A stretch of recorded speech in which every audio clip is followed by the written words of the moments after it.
Good morning dito sa Watson Lake, Yukon, Canada. Gandang araw sa lahat ng ating kasangga sa YTverse. Just a short explanation. Actually, this live stream was supposed to be scheduled yesterday. Kahapon ng gabi dito, kahapon ng umaga, Philippines time. Unfortunately, nagkaroon ng technical difficulties. And, well, I don't know what happened. Buong Watson Lake or possibly buong territory, Yukon territory, nawalan kami ng signal. Nagkaroon ng uh, communication breakdown sa provider, which is Northwest Health. And it lasted for 12 hours. It started like 3 in the afternoon. And yun, nag-resume lang yung signal kanina about 3 a.m. Hindi lang internet, kung hindi pati yung mga mobile service. At iba-iba naman kami ng service providers. Pero lahat wala. So yun, we even traveled to the airport here to check kung baka doon may signal, pero wala talaga. Okay, so before we get things started, I'm Sandiro. Welcome to my channel. If you're new here, please click the like button and click the subscribe button. Paki-click na rin yung bell notification. Yun. So like I said, pasensya na, pero yun. So tutuloy natin. Hindi naman pwedeng hindi. And like it says on the title, this live stream is all about how to immigrate to Canada. Now, alam kong maraming video na naglalabasan at naglabasan, even with fellow Filipinos, na naririto rin who are sharing their insights tungkol sa mga pamamaraan kung paano makapag-immigrate dito sa Canada. And one thing different about this live stream would be, bibigay ko sa inyo lahat nung nalalaman ko at naranasan ko tungkol sa pag-immigrate dito sa Canada. So anyone watching, huwag kayong mahiyang mag-comment or mag-ask ng question. I'll do my best to answer them. Tapos kung hindi ko naman masagot agad-agad, I assure you I'll dive deep into it para makita natin kung ano yung kasagutan based on facts, of course. Okay, so hindi kwentong kutsero, hindi kwentong hindi kwentong barbero, kundi yung katotohanan base sa mismong mga patakaran at programa ng gobyerno ng Canada at ng gobyerno, ng dito sa aking kinalalagyan. So bago tayo mag-umpisa, first question. How to immigrate to Canada? Bakit Canada? Okay. Well, napakaraming pwedeng isagot dyan. First and foremost, for the year 2021, Canada has been ranked as number 1 as the best place to live in or best country to live in. This is based on facts. You can Google it, di ba, para makita ninyo yung sagot. Ano pa? When it comes to diversity, Canada is also number 1. Canada is pure, napaka-diverse ng mga komunidad dito. Maraming iba't ibang lahi ang naririto. Ang sabi nga ay Canada is a land of immigrants. Merong Pilipino, iba pang mga Asyano, gaya ng Chinese, gaya ng Indians, meron ding from the African communities, meron ding of course yung ating mga occasions, which is binubuo ng iba't iba. May Germans, may French, may English or Americans and even yung Canadians themselves. Okay. So, yan yung ikalawa. Ikatlo, edukasyon. Okay. When it comes to education, Canada offers free education up to grade 12. Okay. Yung educational system dito is free for public na schools. Like my son, he finished his high school up to grade 12 sa public, which is yung kanilang curriculum is not at par compared to private schools. Unlike in some countries, especially yan, dyan sa atin sa Pilipinas, medyo may kaibahan yung curriculum. Pero dito, it's all standardized, it's all regulated, it's basically the same. Okay. Ano pa? Okay. In addition to education, na being libre, hindi lang po edukasyon, pati mga services na included when it comes to education, like the school bus. Ang school bus dito, if you're like, I believe, about 2 kilometers away from the school, libre po yun. So, walang babayaran ang mga magulang ng mga bata sa tapos regular ang schedule noon. Tapos, ano pa? So, we've already got 3. Universal healthcare. Universal healthcare here is okay po siya talagang, as in meron po siyang serbisyo sa komunidad na ipinagkakaloob that you would be amazed actually. I've always said na recently I was diagnosed as diabetic, and so far my conditions are I'm still fighting it, but everything's going good. Okay, pero yung in terms of services for healthcare, like for instance this is my test kit for my blood sugar, daily test kit for blood sugar, which I do myself. I believe this would cost around, kung dito siguro, roughly around 250 Canadian dollars. Sa Pilipinas, hindi ko alam. So, if it's 250, so humigit kumulang sa mga 10, 15 grand yung isang ganito. Or ito lang. Okay? Now, ito po nakuha ko ng libre. Pinagkaloob po ito ng libre dahil sa Universal Healthcare System. Okay? In addition, I signed up a chronic health disease program, which enables me na ito nga po, nung makuha ko, may kasama na siyang vials of test strips, 2 ganito, na marami pong naman, siguro roughly around 100 test strips. Tapos yung karayong para dito is marami rin po. Aside from that, pati meds, pati meds ay free if you sign it to the chronic health disease program. But heads up lang, hindi po laman nga lahat libre. Meron pong ilang babayaran or maaring yung ating karamdaman is baka hindi nakapaloob doon sa programa. Nevertheless, checkup is free. Okay? Your lab works are free. Yun po yung mga ganansya. Okay? Ng paninirahan dito. Ano pa? Trabaho. Pagdating sa trabaho dito, workers' rights are well protected. They've got systems in place where you could air your grievances.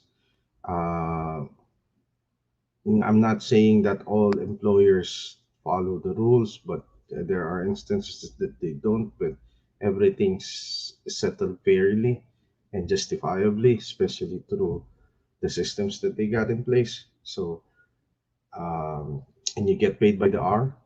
So kung ang pagpunta mo rito is for work purposes, gusto mo lang makaipon, and then you go back home and you spend your earnings or your retirement in your home country, it's all good.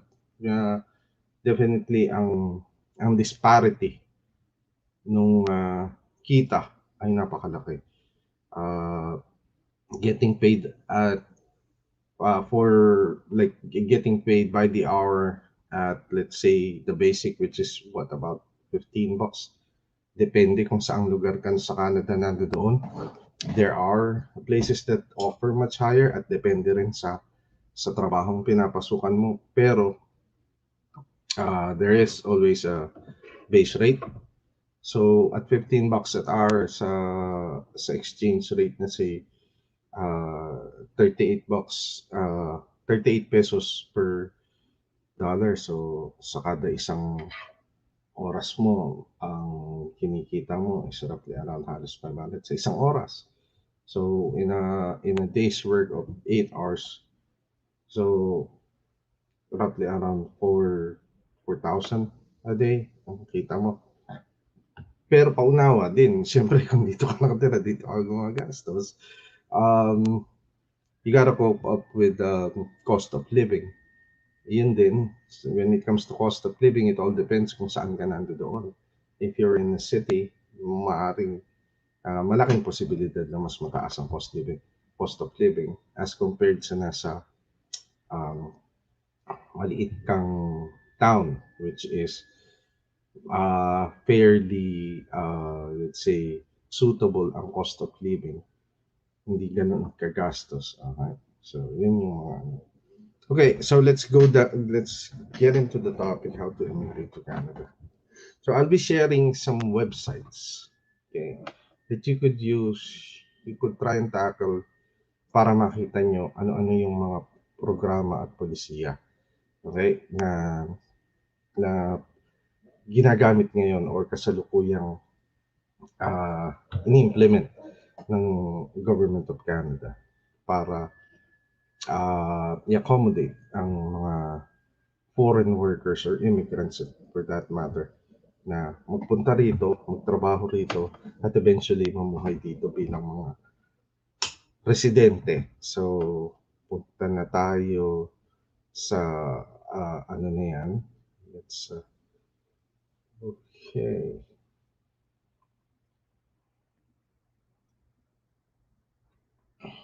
So the first site that I'm going to show you is this.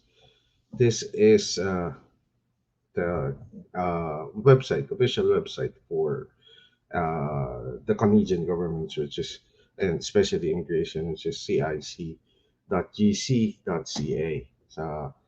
Sa chat natin, i-type in ko yung website so you can go and visit them or at least copy paste them.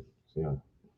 So when you go to this site, ito po yung opening. So you got a choice between two languages, English and French, which are the two official languages of Canada. Okay, so of course English tayo.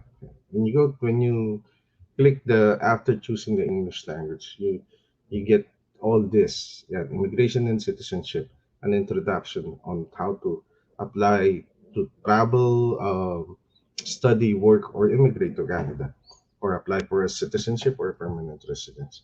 And they even offer refugee protection. Okay, so you got to check the status of your application and find the proper form that you can need. Okay, sa umpisa, ito, kita niyo po. May advisory dito, which is flights from India and Pakistan as of April 2021 has been suspended by the government of Canada. Travel restrictions are, of course, accordingly, ay dahil sa pandemic, COVID. Okay.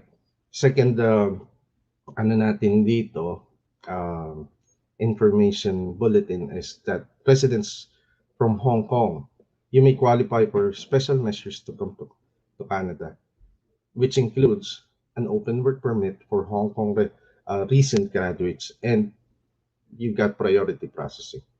Okay, so yan, yung mga nasa Hong Kong. Kung may mga gusto dyan na mag-cross country from Hong Kong to Canada, check out niyo yung bulletin na yan. We got special measures to come to Canada. Okay, so ito na po yung ano, parang main forum niya. You can check your application, You could click the links between immigrate, study, new immigrants, and work even for citizenship, and as well as for Canadians to get a passport for your family. Um, and of course, yung mga enforcements and violations. Okay, let's dive into this.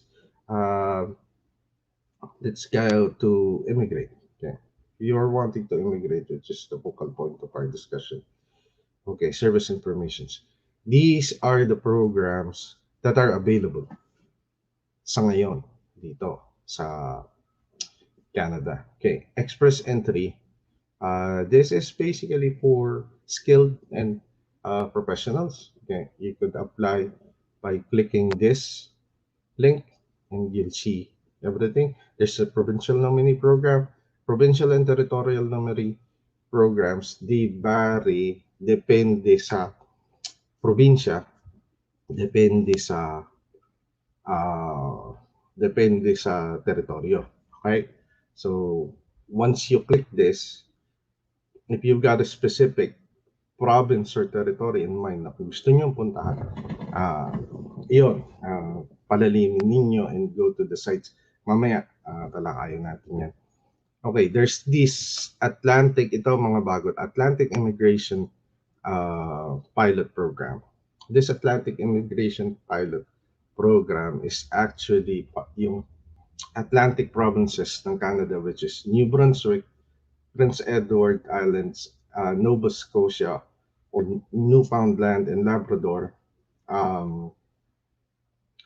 It's they've combined their immigration policies that entices immigrants to go to their area, which is mostly coastal within the Atlantic Ocean kasi sila malapit. So, yun, meron silang mga offers for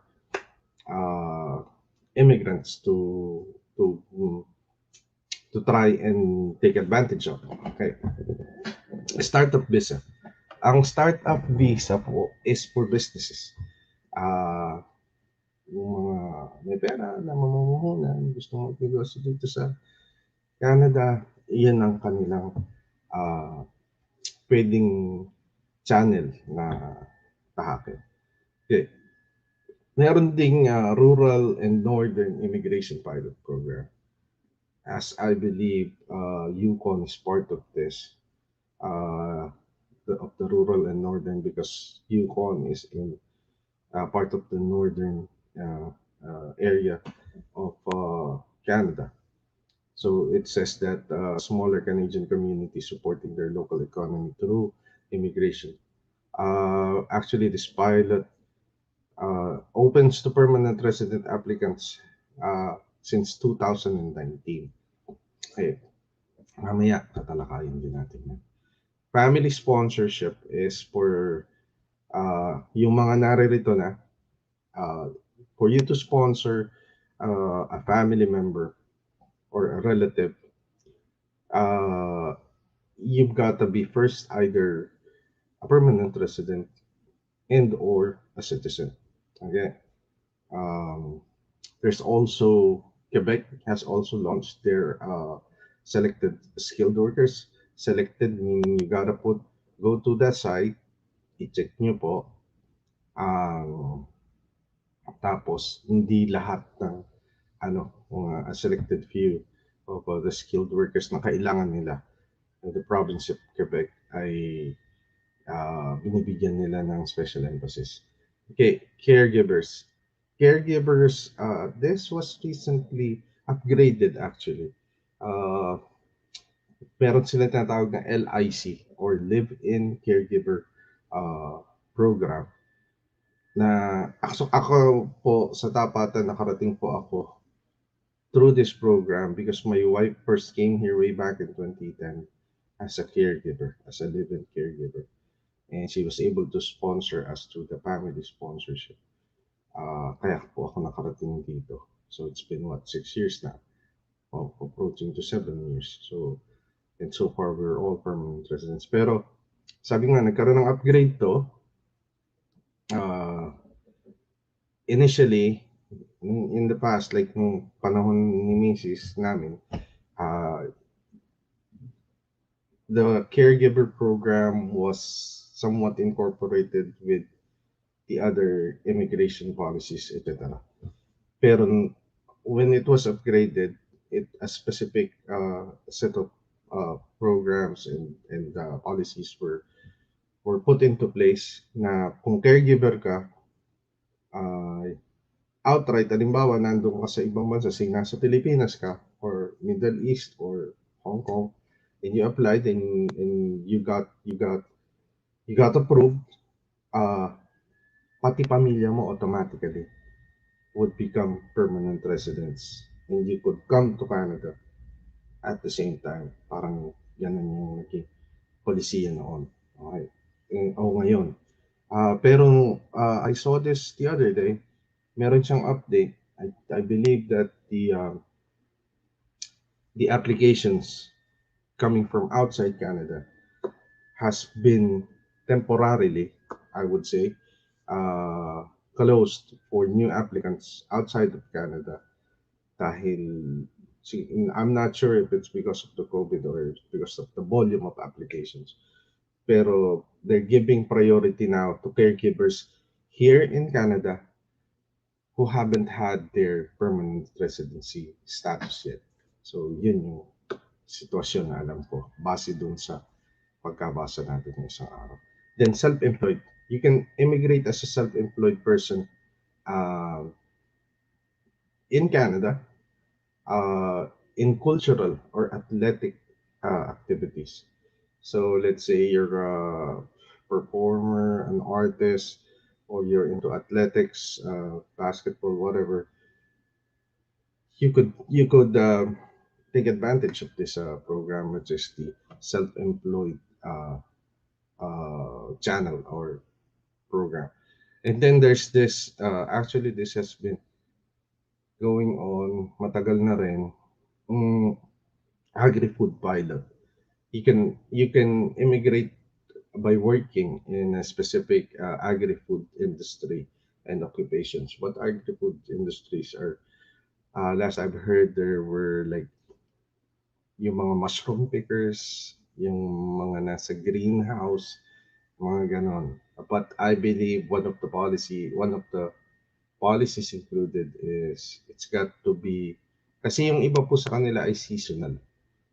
So I believe that one of the policy states that it's got to be a regular agri-food industry or company that would hire you, not as a seasonal worker.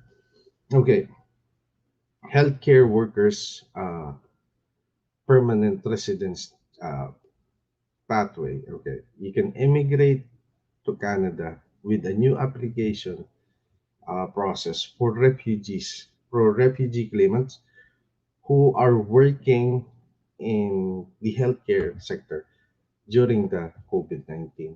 So lahat naman siguro sa buong mundo, there's a scarcity of healthcare workers dulot ng pandemya. So they put this program into place to entice healthcare workers uh, to stay in Canada, remain in Canada by easing the process kung paano sila magiging permanent resident. Okay. Then you got the refugee program, which immigrates a refugee or become a sponsor as to refugees or as a refugee. Okay. They're temporary resident to permanent visa. Ito po yung mga nakarating dito, which were on a work contract.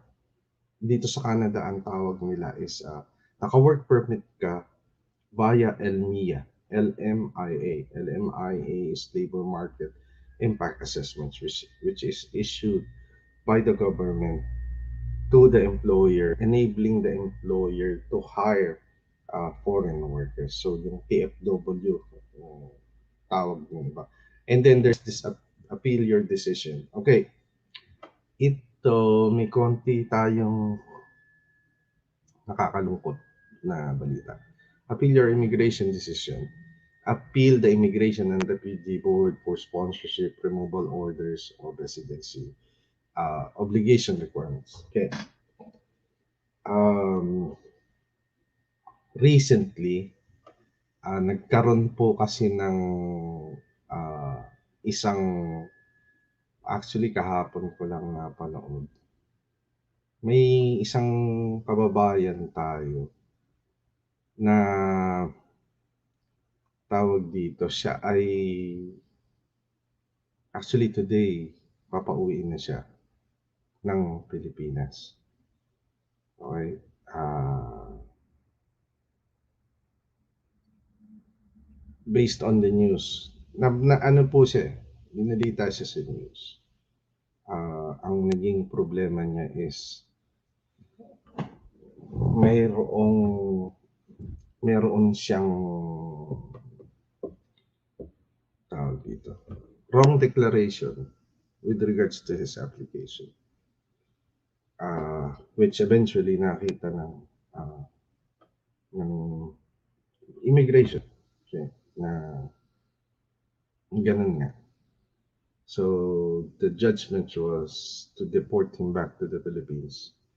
And he's a frontliner actually. So he's a healthcare worker. So although binibigyan tayo ng pagkakataon ng Canada to come here, of course, it comes with a set of rules that you need to follow biblically. Sabihin verbatim na word for word kasi once you make a mistake by not declaring the truth, yeah, chances are you're gonna get deported. Uh, the news article that I saw broadcasted last night was actually, yun nga, papauwi na siya dahil dun sa, but he actually made an appeal to defer the deportation. Unfortunately, it was denied.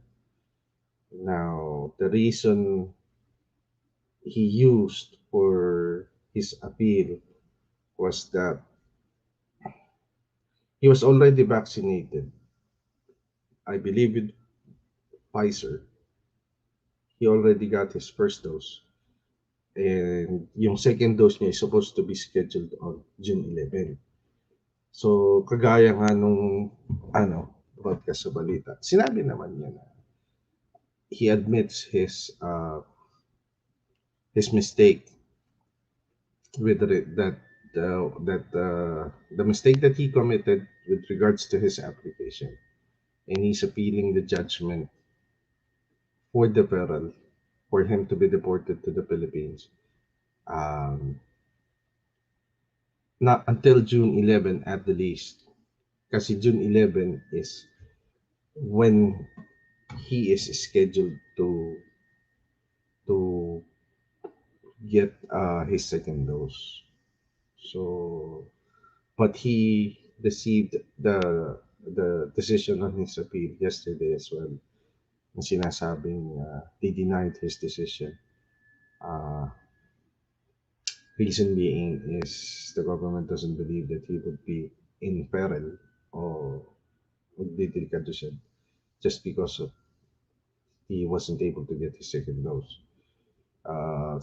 The anchor woman actually asked her, would there be a chance for you to get your second dose in the Philippines? And of course, alam naman natin kung ano binakuna sa iyo nung una, yun din dapat ang babakuna sa iyo the second time around. And we all know that the situation in the Philippines is not that good when it comes to vaccination. Pfizer is not available in the Philippines yet.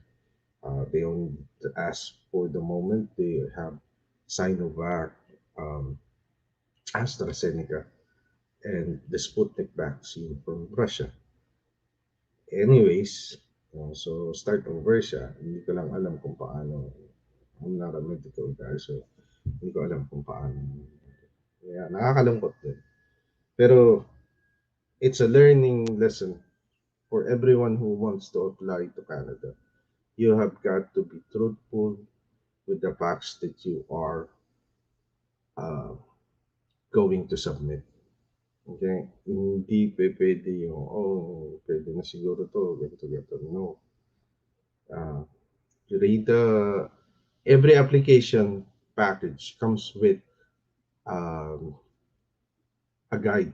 Actually, that guide, together with the checklist, pag, pag minail nyo yung application niyo, kasama yun eh.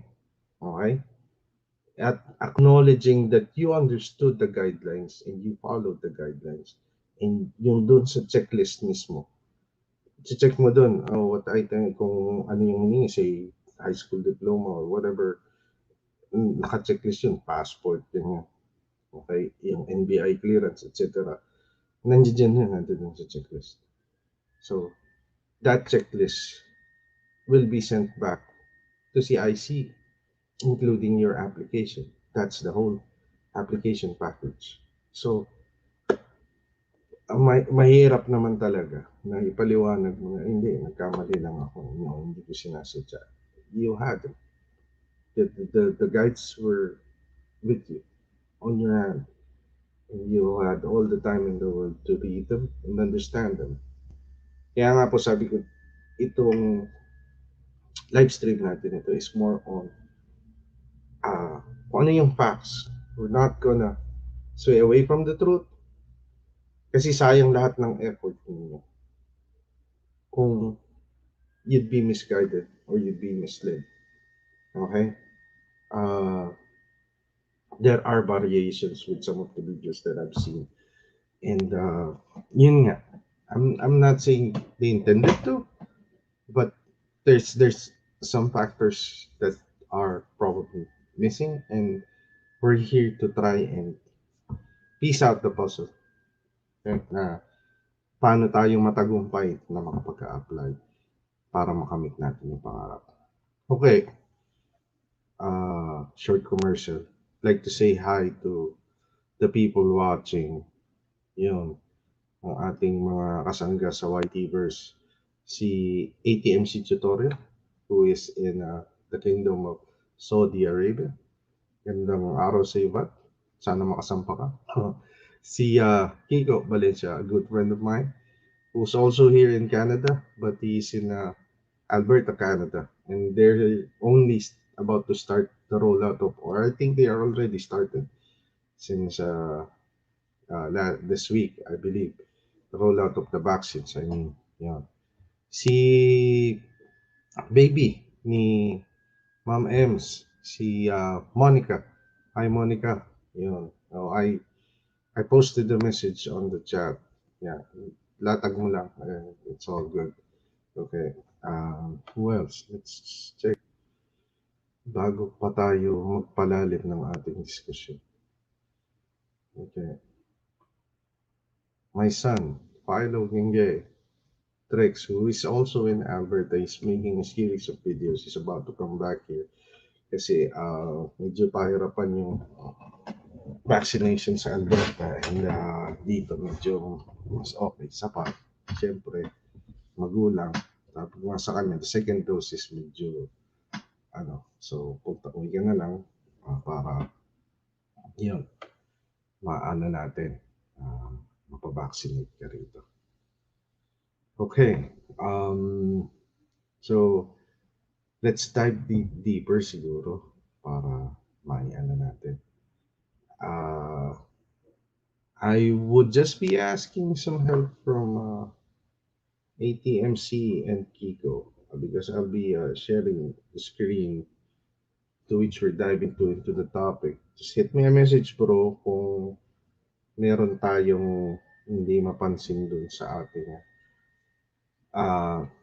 message board. Anyways, kung hindi man, babalikan naman natin yan. Pero dito muna tayo sa ating topic at hand. Okay, so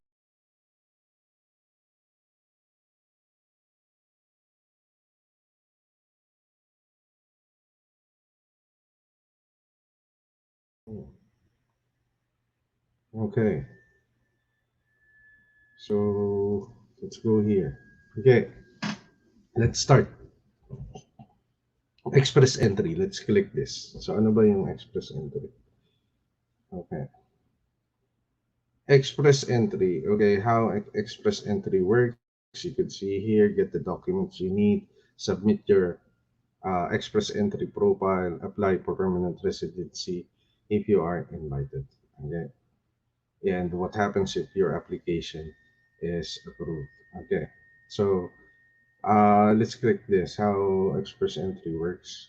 Okay, so first you got to find out if you're eligible. So you need to answer a few questions to see if you meet the minimum requirement. And again, read the detailed requirements for each program. And then you get your documents ready. And then you submit your profile. Okay. Then once you can check your score, and then you submit your profile. Your score actually is a variation. Is hindi siya variation. It's a group, a set of guides na paano mo masasabi na ikaw ay qualified. There's a score that you got to reach. Like, and then even yung time frame as for your application for residency is stated here that you'll have 90 days to submit your application for permanent residence. Ayan, let's umpisa natin dun sa eligibility. You got to answer a few questions to see if you meet the minimum requirements. Okay, let's click this. Okay, so here are the eligibility questions. Okay, answer the few questions. You will be asked questions about your nationality, your age, your language ability. Okay, and then your family members, your education, your work experience, and then the details on any job offer. Okay. Um, kung mapapansin nyo, there's part there on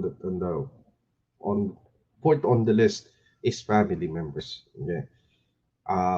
Kasi po, pag when you get approved, when you apply for permanent residency via the express entry channel, you automatically will get residency for your what do you call this, your family. Ngayon, when you family, we're talking about your what's this?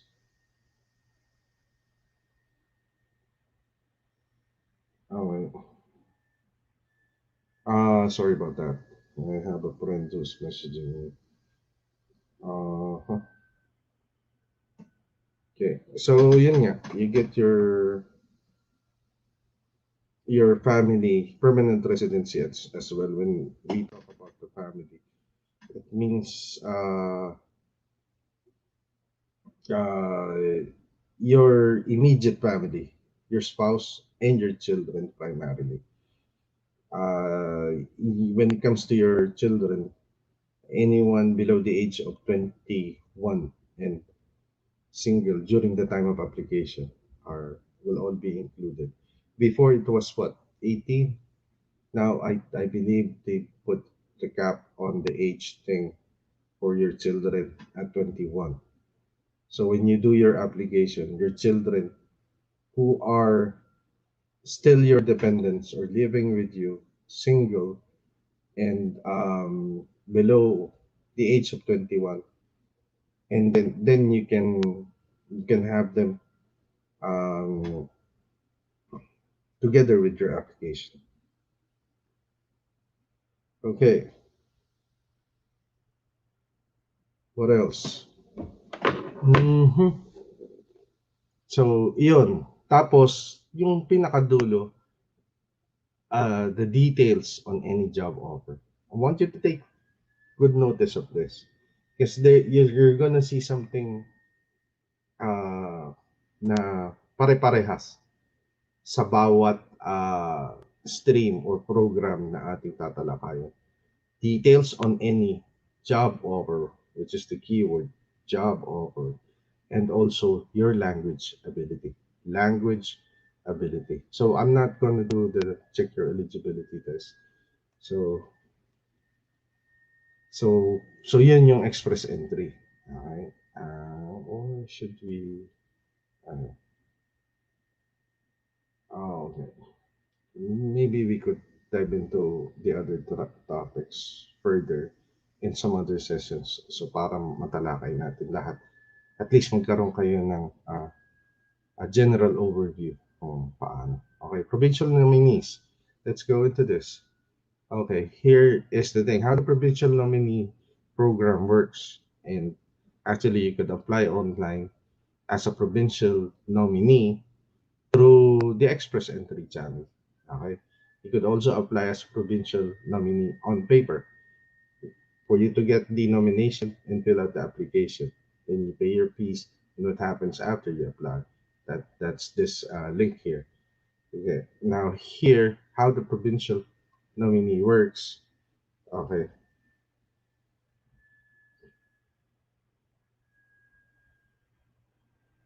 okay.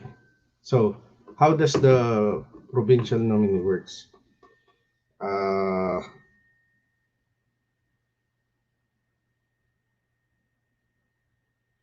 okay, so each province and each territory has its own streams, kaya nga nung sabi natin kanina. So, depende kung saan mo gustong pumunta dito sa Canada. So, yung immigration program through the provincial nominee program ay may mga particular na target sa mga particular na grupo at may mga particular rin na requirement kada grupo na tinatarget niya. Uh, the name targeted groups or say categories are una is mga estudyante, secondly business people, tapos skilled workers, and then semi-skilled workers. Okay, you got to understand the application. Ang pag-a-apply mo ay nakadepende kung doon sa probinsya na ina-applyan mo. Merong mga probinsya who does it online, merong mga probinsya na nagre-require ng tawag dito ng paper based process. Okay. So, kasama sa proseso na yon is for you to undergo a medical exam and then a police check. A police check would be kung sa Pilipinas is that NBI clearance. Take note that if you are in another country, you have to get the police clearance there as well. And then, pati yung NBI clearance nyo sa Pilipinas. Okay? Of course, dapat no records found. Okay? Uh, regardless. So, kung ano man yung record, say, nag-overstay kayo or whatever, you got to put it, dapat walang ganun. Okay. So, tinatalakay dito yung uh, paper-based process. Paano ko mag-apply sa territory o depende kung if it's a non-express entry stream, you need to meet the eligibility requirements of the province. Mamaya may papakita tayong sample tungkol sa eligibility requirements. Particular dito sa Yukon because I'm in Yukon, so mas familiar ako sa mga eligibility requirements nila rito. Okay, you could also do that through the express entry process. Ito yung list ng provinces na kung saan pwede pwede kayong mag-apply for provincial nomination. Okay, we got 1, 2, 3, 4, 5, 6, 7, 8, 9, 10, 11 provinces and territories who are joining this, who are into this provincial nomination program of CIC. Okay, so yan na muna yan. Tingnan na muna natin yung iba ulit. Okay. Kasi sa eligibility, wala silang pinakikita dito because depende nga kung saan ka iba-iba ang eligibility requirements depende sa kung saan ka mag-apply. Okay, let's check this Atlantic Immigration Pilot Program. Okay. So, the employers in Atlantic Canada have bonded together and made up this together with their governments, like the governments in each of the provinces, bonded together and made this program as a pilot program to entice immigrants to come to their area Yun nga yung sinabi nating mga probinsya kanina, Newfoundland, Nova Scotia, okay, sila ang nag-aano. Okay, let's check into this. Actually, the international graduates and skilled foreign workers are also included onto this program. So let's see about the pilot program. Okay.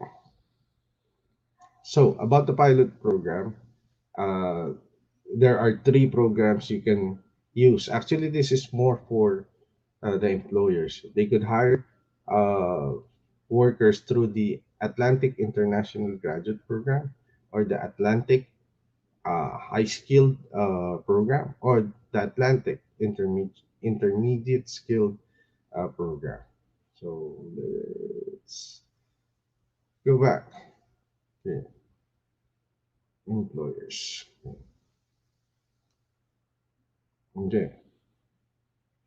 Now, as you could see on the right hand side here, again, this one, the time and stand, I'm hiding my mouse with most requested. The employers or the Atlantic Immigration Pilot Program would require proof of funds. Tapos, language testing. Again, with the language thing. Uh, Tapos yung educational assessment. And then the temporary work permit. Pwede nating pasukin to ngayon kasi this is also, especially the language and education and the work permit. Oh, excluding the work permit, because if you're applying through the express entry, these two, the language testing and the education and assessment, would be part of your application.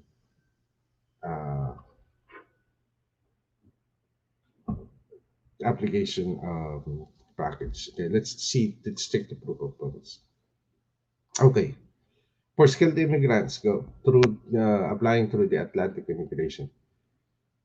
You must show that you have enough money to support yourself and your family after you get to Canada, unless you are already working in Canada under a valid work permit. Ibig sabihin, kahit naririto ka na sa Canada and you're still not a permanent resident and you want to apply for permanent residency, ang problema, let's say, your employer does not support or is not included into the streams that enable you to do as such, you could apply through the Atlantic Immigration Pilot Program. Kung nandoon ka sa mga lugar na binanggit ka natin, ha?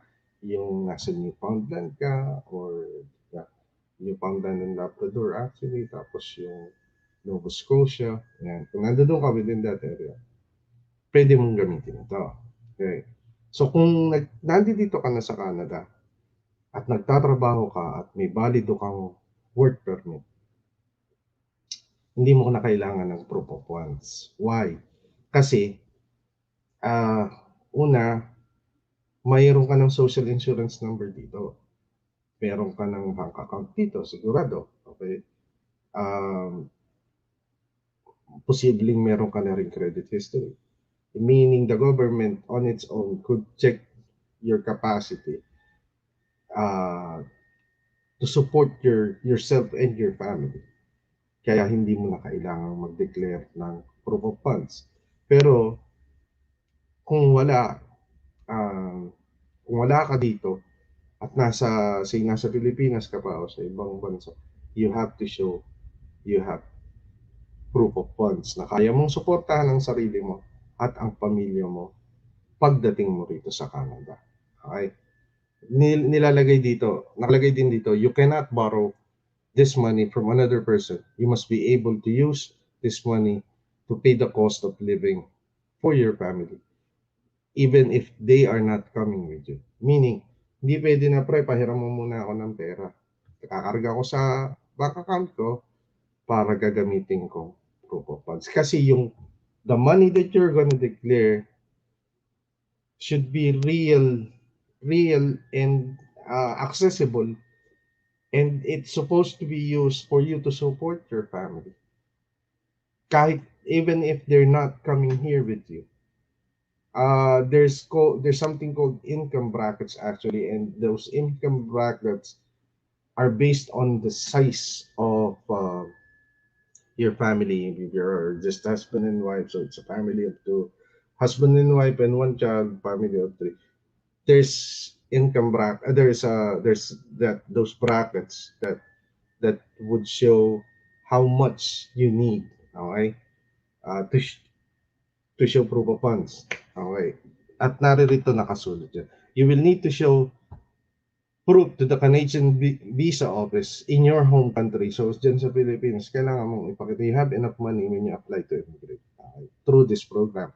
Okay, let's say the number of family members, including those you support that aren't immigrating with you, let's say nag-iisa ka. Okay? So, it's a family of one. You got to have 3,240 Canadian dollars uh, as your funds or group of funds, and so on and so forth. And if you're like seven and more, then you got to have more than 8 grand. Okay, and then it shows details as how how much money should you bring uh, when you go to Canada, etc. Okay, so and what are the monetary what monetary elements or what, sorry, kung ano yung pwede mong dalhin. Not only cash, you could bring in you could bring documents that show property or capital or payable to you, o yung may mga utang sa'yo na sinigilin mo pa. Pwede rin yung stocks, bonds, debentures, documents that guarantee payment of a set of amount of money which are payable to you. Halimbawa, banker's draft check or traveler's check, money order forms, gano'n. So, kailangan, yun yung mga acceptable sa kanila. Okay. So, it doesn't need to be cash. So, your $8,575 doesn't need to be like buyan cash. No, let's say you got 3 grand sa banko, and then meron kang debentures na sa another 2 grand. Basta makompleto mo yung nire-require naman sa'yo. Okay, language testing. Language testing. Yan. Kasi the common problem I see, even with other videos, is they oftenly note that okay, this is the eligibility requirement. Wala pong nakalagay na IELTS. Wala pong nakalagay na CELTIP. Pero may nakalagay na uh, language ability. Common sense dictates that you have to show proof that you have the language ability. And the only way for you to do that is to undertake a language ability test. It could be IELTS, it could be CELTIP. Okay? So long as you've got proof, documentary proof, not just like you go on an interview, okay, because there are four major factors when it comes to the language ability. You got the ability to write, you got the ability to read, you got the ability to listen, and you got the ability to speak. These four categories or four abilities go hand in hand with one common factor, which is comprehension. Okay, you got to show proof that you comprehend.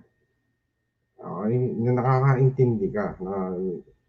There are people who are good in writing and reading, but they do not understand what they're listening to, or they're often having problems speaking their minds. Gets niyo? So, hindi lahat ng nakakasulat at nakakabasa o nakakarinig at nakapagsasalita ay nakakaunawa. Meron meron pong mga pagkakataon kahit ako, hindi po ako perpekto rin kagaya ng lahat sa atin. So yun ang sitwasyon po. Kaya kailangan may score ka na ano. And yung score na kailangan mong makuha diyan sa bawat abilidad na yan ay nakabase din sa kung ano yung trabahong ina-applyan mo. So may ano po yan, may halimbawa, ano bang maganda nating halimbawa? Halimbawa yung mga nagtatrabaho sa hotel, yung mga anong tawag dun, housekeeping. May particular na terminolohiya sila diyan, which actually is a non-regulated or a semi-skilled non-regulated na ano, sa NOC. NOC is the occupational national occupational, I forgot to see, sorry. Yun, ang lowest score na dapat mong makuha dyan is 4 sa CELPIP. I don't know about the IELTS, pero I'm much familiar with CELPIP because most of the people here. At isa pa, I would suggest you take the CELPIP instead of the IELTS because you're going to Canada and there is a definite variance or disparity when it comes to the English language, depending on not all English speaking countries speak the same kind of English or type of English.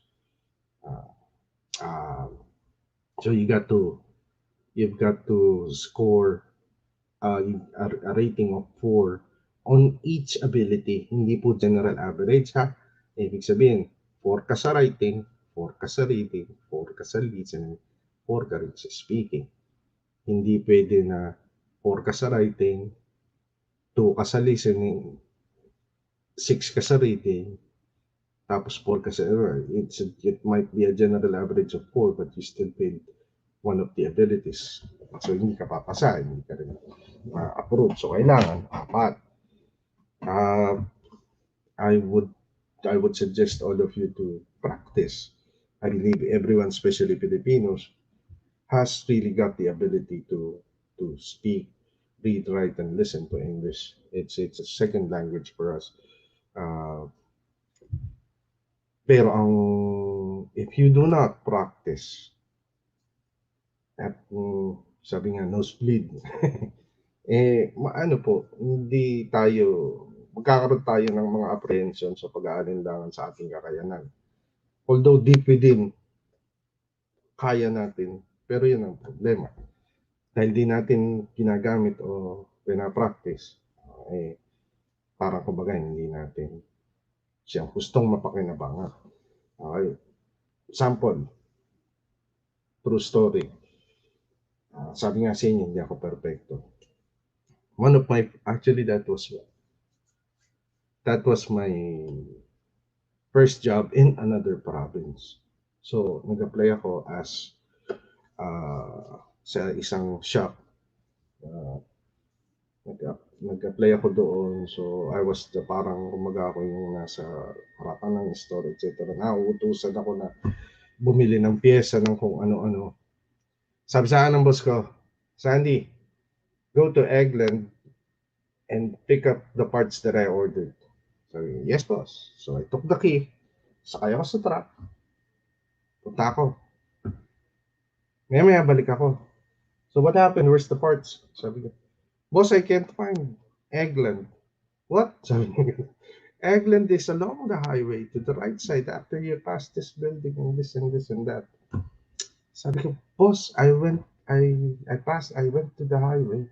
I actually did like almost about 4 or 5 times back and forth. Can't see Eggland. It's got a big sign. You could see it. Like for at least 2 kilometers away. You could see it. Okay, but sakay ulit ako sa truck. Biyahe dito. Maya, balik na naman ako sa shop. Wala pa rin akong dala. Sandy, what's wrong with you? Sabi sa akin. Boss, I really can't find it. Eggland? Eggland. You can't find Eggland? Egg itself has got two letters. That's like about yay high, yay big, and you could see it, and it's lighted. Napaisip ako, sabi ko, teka, Eggland, two letters. Di ba ang egg tatlo? E-G-G. Sabi ko, boss, are you sure it's the two letters? Natawa siya. Yes, of course. How, can you spell it out for me? Sabi ko, Eggland. It's A-G. A-G. Eggland. Sabi ko, anak ng tipak, no? Nakalimutan ko, nasa Canada ako. They oftentimes pronounce A as E. So, Eggland. Okay? Ang nahanap ko, Eggland. Itlogland. Yung pala, AG, Eggland. Parehas nung kanina, yung egg pilot community or ag food. Sa atin, ag. Sa kanila, egg yun. So, it's you know, simple things like that would make you look, so, pero my boss was like really good with me, so we're friends and all. So when I told him that, boss, I was looking for Eggland, ETG, not Agland. Oh, yung mga ganong bagay. That's why you got to practice, you got to blend in, you got to learn. Not just the language, actually, even their culture and everything. So, yun, learning lesson para sa akin. And it happened, 2016. Kaya, pagka meron akong kausap, lalo na Canadian, I always make it a point to listen into their tone kasi para rin sa atin, sa Pilipinas. Halimbawa, pag sinabing Bisaya, yung dialekto, di ba? Meron ding ibang bigkas sa ibang particular na letra o ang Ilocano, maging ang Tagalog o ang Kapampangan. Ganun din dito. Ganun din po dito. Okay? Okay, let's move forward. Okay, educational assessment or education assessment. Okay, so you're saying you finished this and you finished that. And you got a diploma or you got a degree on whatever course you took. But still, when you're applying to Canada, it's the Canadian standards that need to be followed. Okay? So meaning, ano man ang tinapos mo sa bansang pinanggalingan mo, doesn't necessarily mean na yun din yung babagsakan mong trabaho rito. Let's say you're a doctor, or you're an engineer, or you're a lawyer. It doesn't, or even a pharmacist. It doesn't mean that you're gonna land on the same job here in Canada when you get here. Okay? You have to have your educational attainment, papers, documents, and all submitted and assessed. Okay? And where would you send that? An educational credential assessment is issued to verify that your foreign degree, diplomas and all, is valid to equal to a Canadian one. Okay. Ito isa. Sample. I'm 50 years old. So, being 50 meaning, nung ako yung nag-high school, wala pang grade to 12. Okay? So, I graduated. I finished my high school. Elementary, 6 years. High school was 4 years. Okay? And then, so on and so forth, if you took college courses or university courses. But when you match that up with the Canadian standards, here, simula pa lang, noon pa lang, you got 6 years in elementary school, tapos meron silang, what's this, 2 years high school, junior high, and senior high. Sabihin may K to 12. So you're gonna be short by 2 years when it comes to the curriculum, right?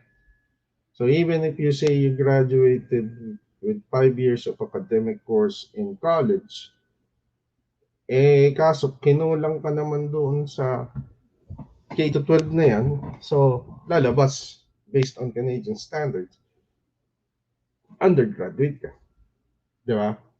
And what if um, ine-exercise mo na or pinapractice mo na, you're practicing your profession already. Iyon ang mga nagiging kaibahan doon. I have a cousin who finished her, I believe she finished her pharmacy course up north in the Philippines.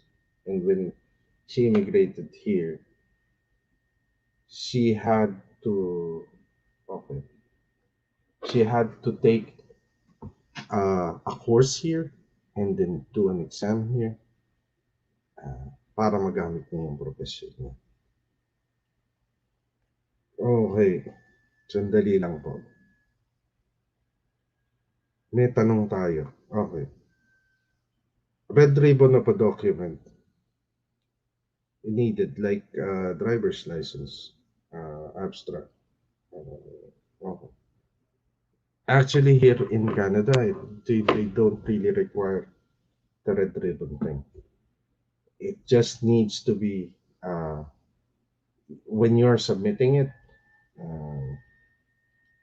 you need to show the original, and then eventually you're just gonna send in the photocopy. Okay, that's the only thing that they accept. But once you, let's say, papunta ka na or narito ka na nasa point of entry ka, they might require you to see, for them to see your original.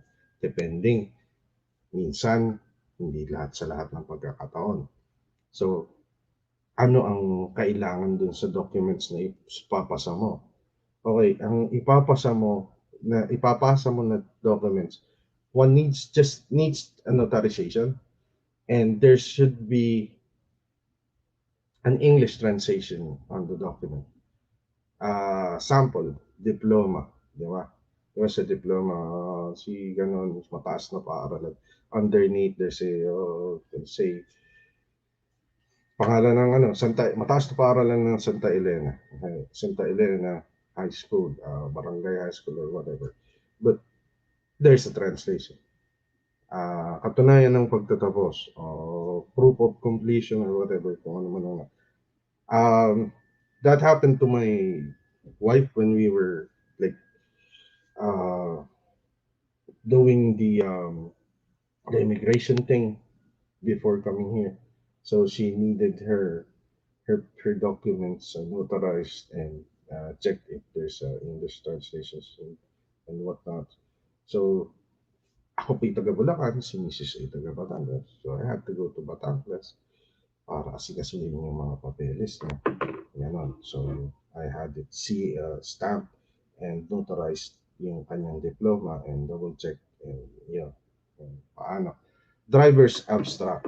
Driver's abstract is not really required unless you're applying for as a driver here. Tapos sa totoo lang, hindi rin po ganun kadali. Yung depende rin sa employer. Kasi there's a big difference when it comes to driving regulations. Dito, let's say truck driver sa Pilipinas, marunong kang tumantya, alam mo yung mo, kaya mong dalhin yung truck, okay, sige, truck driver ka. Dito po, hindi, marami po kayong kursong kukunin. Meron kayong mga iba't ibang kailangang ipasang So, yun po yung mga kailangan. Okay. What else? Did I answer your question, my friend? Okay. Thanks for reminding me. So, yun. Ang hirap kasi kaya naghahamon ako may gusto sumampa dyan, sampa kayo. Let's remove this for now. May nagtatanong na question. Okay, yun nga. Okay.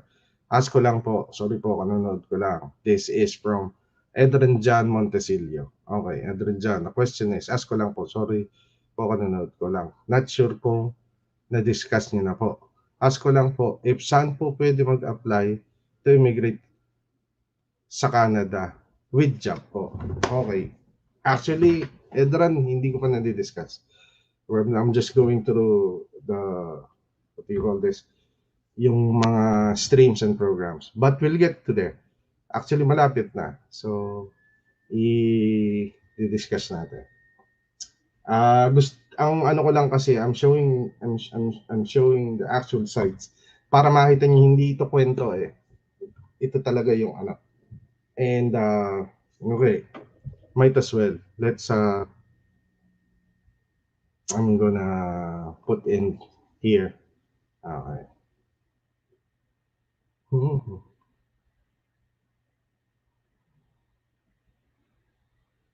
Okay. Give me a couple of minutes. Ayan na, naligaw na ako. Dali na. Okay. Okay. Sige, crash course tayo para maganda. Kasi baka kagaya nga nito, maganda yung tanong ni Edran. Ayan po. I posted the website here for you to check the immigration and citizenship. Yung iba-ibang policies and programs in place. Okay. I will no longer dive into that. But later on, if you need clarity, if you want some more inputs, pwede. Sagutin muna natin yung kay Edran. Okay. Edran John Montesilio. Eto na hiling mo. Okay. Dali lang ha.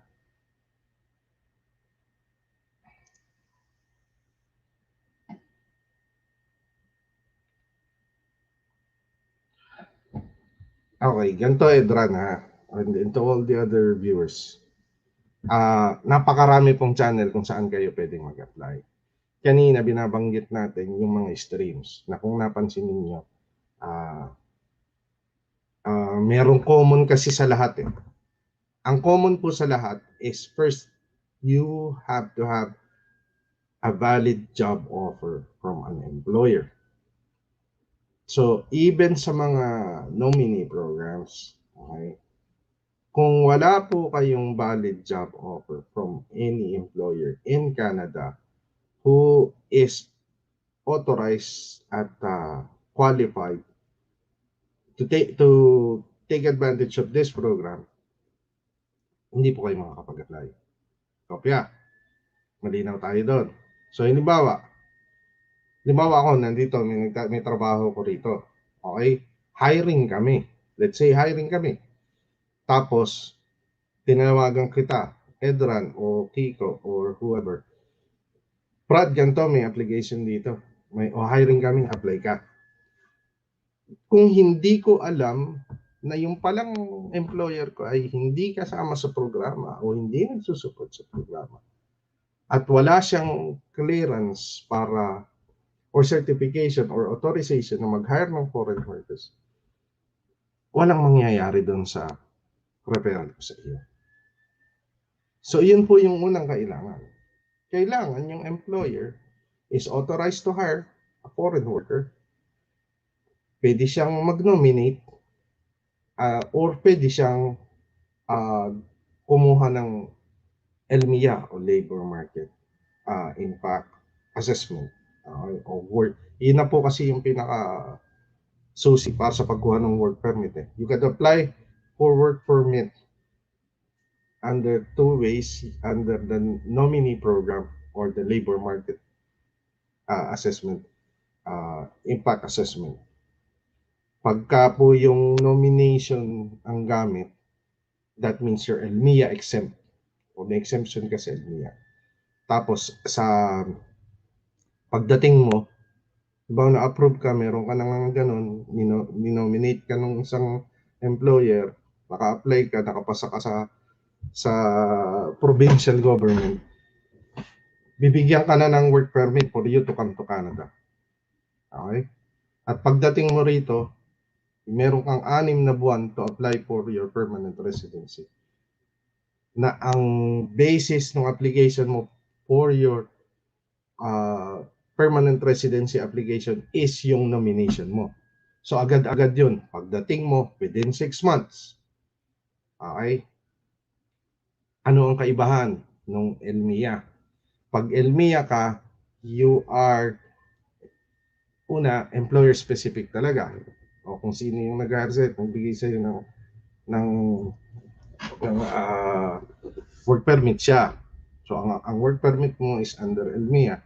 And you would have to undergo at least 2 years, I believe, kung di ako nagkakamali, before you could apply for permanent residency. At depende pa iyon sa employer kung susuportahan yung application mo. Okay? Diving into that topic, marami pong employer ang hindi sumusuporta ng permanent residency. Bakit? Hindi sa ayaw nila. Pero karaniwan kasi, which ako ang sentimiento ko rito nandoon din sa employer. Kasi they hire foreign workers through the ELMIA. Ang ELMIA po ay may bayad. At ang nagbabayad po niyan ay ang employer. Gagastusan kayo. Lahat-lahat. Okay?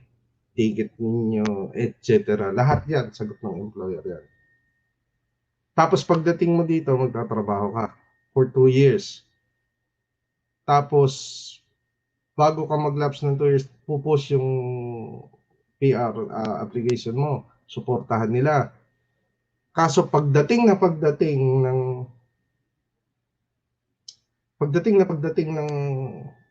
permanent residency, more often than not, umaalis ang foreign worker. Kasi permanent resident ka din, you have all the freedom in the world. It's almost co-equivalent to being a citizen, except for the right to suffrage o yung pagboto.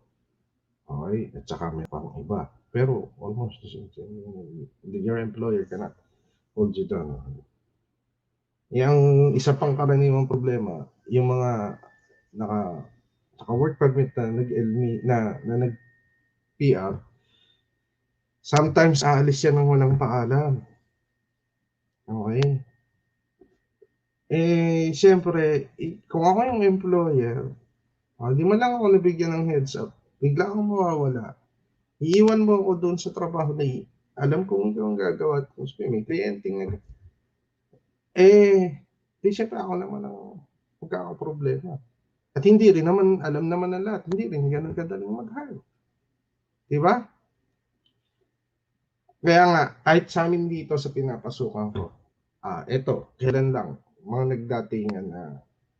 nagdatingan sila 2019. Ang magandang balita, medyo mabilis-bilis po ang processing ngayon, na agad talaga ng Canadian government yung processing. Just recently, natanggap na nila yung kanilang, they came here, September of 2019, and as early as January, if not February of this year, natanggap na nila yung kanilang residency. Sabi ko nga sa kanila, mga brad, mga sis, residente na kayo, you have all the freedom in the world to make your own decisions. Ang pwede ba akong makiusap? Sana pag kami plano kayo, mag-abiso man lang, hindi naman kayo pipigilan eh. Diba? Pero mag-abiso man lang kayo.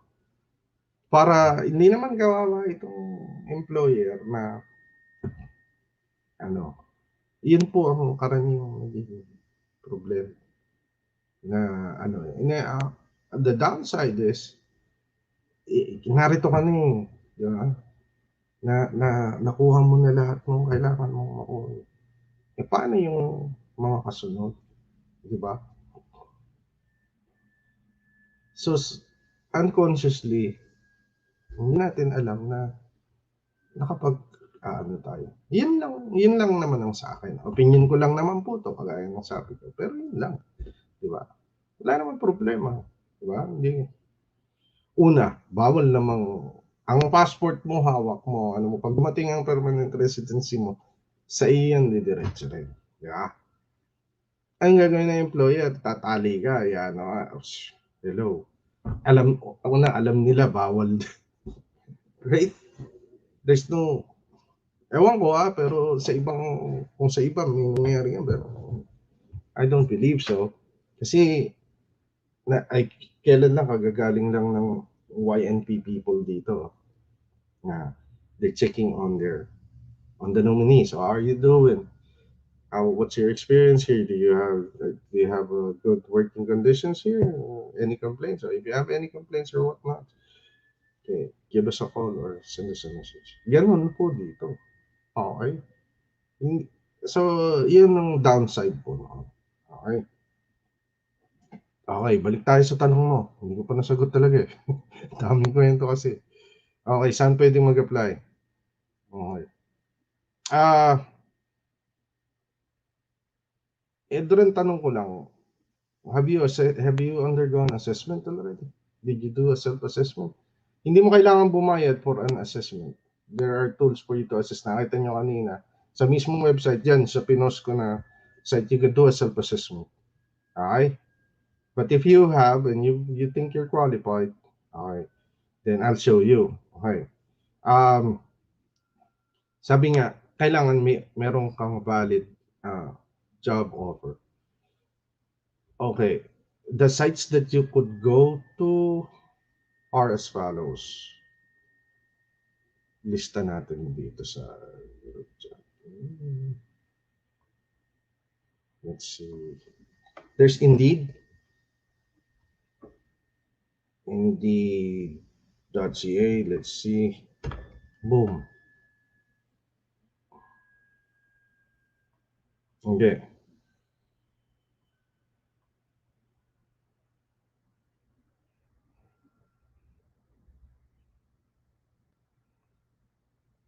Ito, Edran, into all those. This is one. Indeed.ca. Anong makikita mo dyan? Job postings. Most employers who are authorized or eligible to hire foreign workers do their postings on Indeed.ca. When you go to the site, dito sa Indeed.ca, pagpunta mo dyan, yan, you could do a popular search kung anong trabaho ang gusto mo at kung saan. Okay? And then on the details, you would see, pwede ka rin mag-upload ng resumes mo dyan. So, Indeed would do its work, Indeed.com or Indeed.ca would do its work na sila yung magja-job match ng iyong resume na in-upload mo dyan at saka yung job postings ng employer, minsan tatambal nila yan. So, I would advise for you to click meron din silang parang notification that they would automatically notify you, we found this job for you, I think it suits your profession or what, bibigay sa'yo yung link ng Indeed. Sign up there is free as well. So, yan ang isa sa mga sites. Now, if you want to be more specific, halimbawa dito sa kinalalagyan ko, you could go to uwin.ca. Let's go to uwin.ca.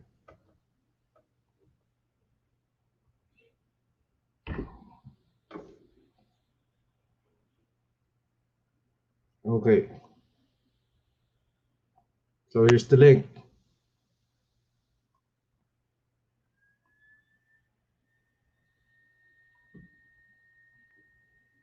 Okay.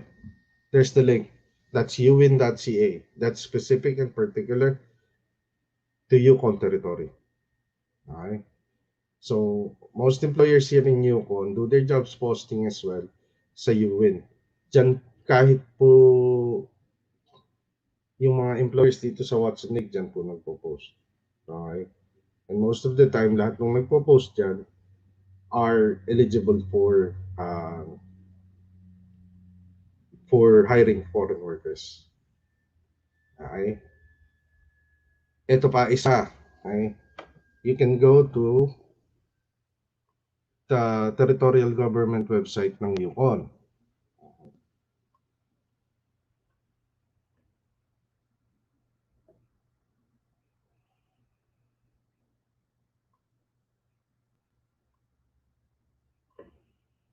Okay, this is the site for the territorial government of Yukon. Diyan, keywords or topics that you would want to search, yan, such as immigration programs, pati yung YNP o Yukon Nominee Program. I don't know if you saw the previous video na in-upload natin, like trying to give clarity to or another perspective to the Yukon Nominee Program. You can check it out. Yan.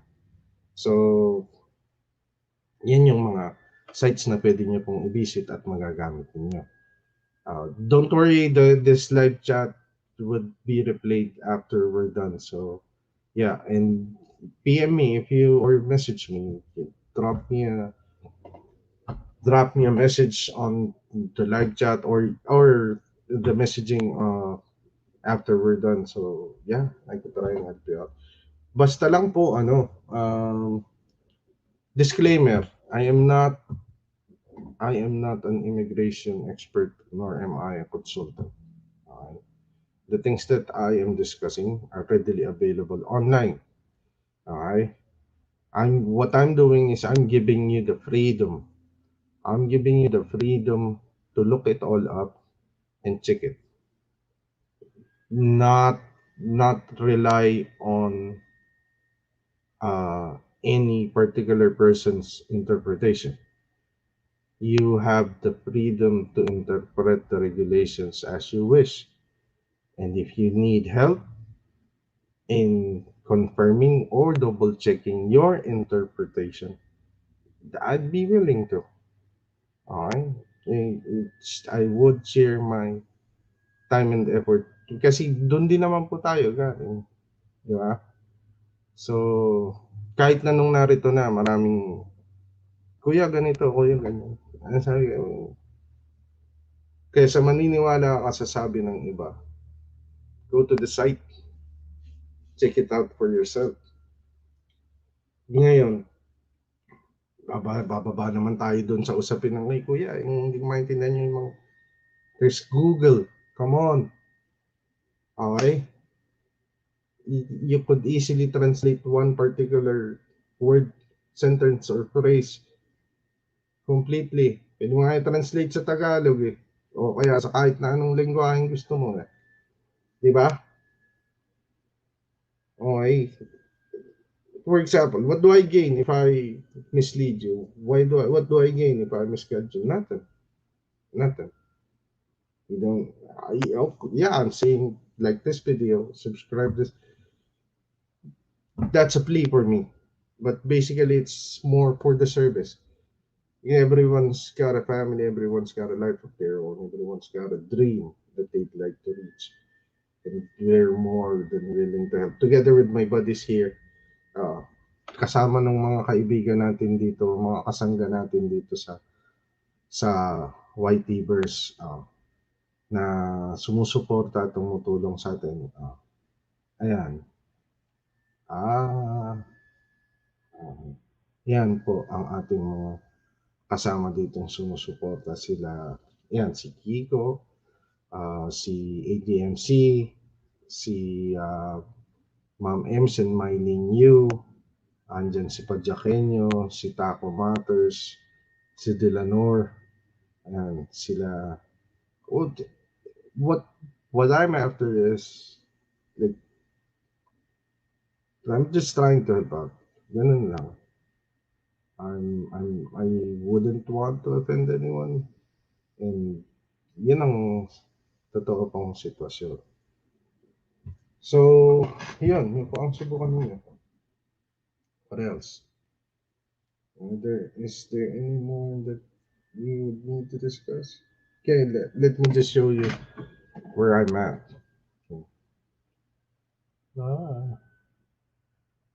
Okay, let's do this.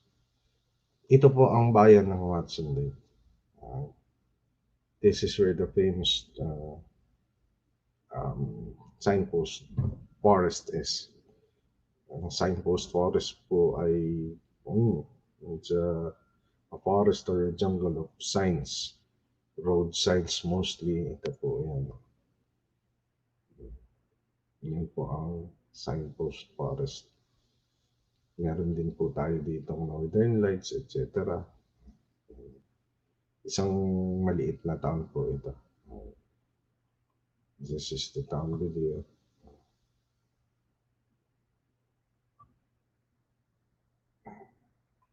This is what's in the, this is where I'm at right now.